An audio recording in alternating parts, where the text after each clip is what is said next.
My name is BG183. I'm part of the founder of Tats Cru since the early 80s, and I'm here today loving it in 2023.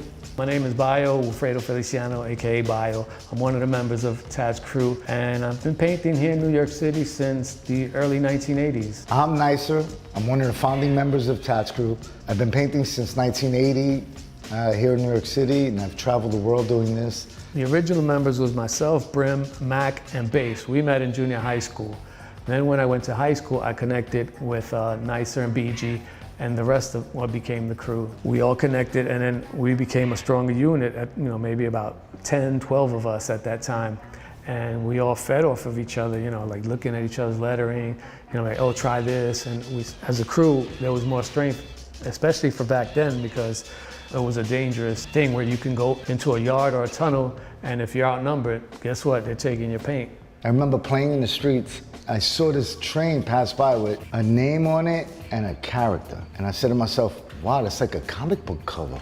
Because every comic book cover has the same two things. It's usually the character of the superhero and the name. So I was like, wow, it's like a rolling comic book. I remember going to hit trains in the subways, and I would come back and people would look at me like, oh, I saw your stuff that you've been doing, and it gave me like that, wow, like that feeling that, that I'm doing something positive only in the graffiti world. But, everybody else was calling it vandal, they was calling it illegal, but for me it was just to say that I'm here and this is me and this is what I've been doing. Late 80s, early 90s, we started working more outside.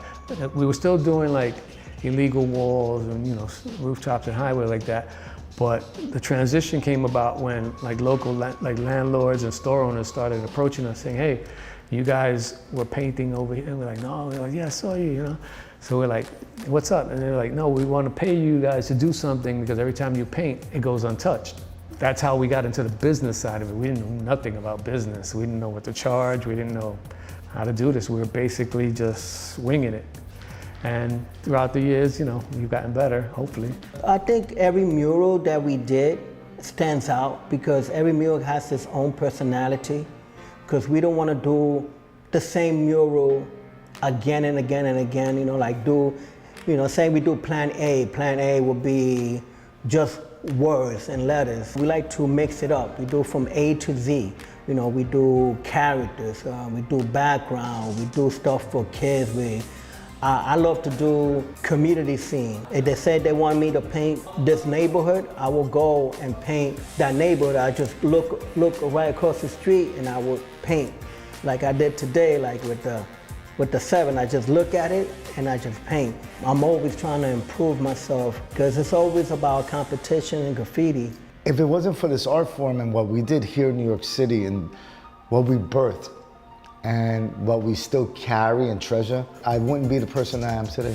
When they see a Tats Cru mural, I want them to know that we poured our heart and soul into this. We always try to provide the best artwork, something that not only enhances the community, just brightens up people's day. When you walk by and you see the colors, it just gives you a warm, happy feeling.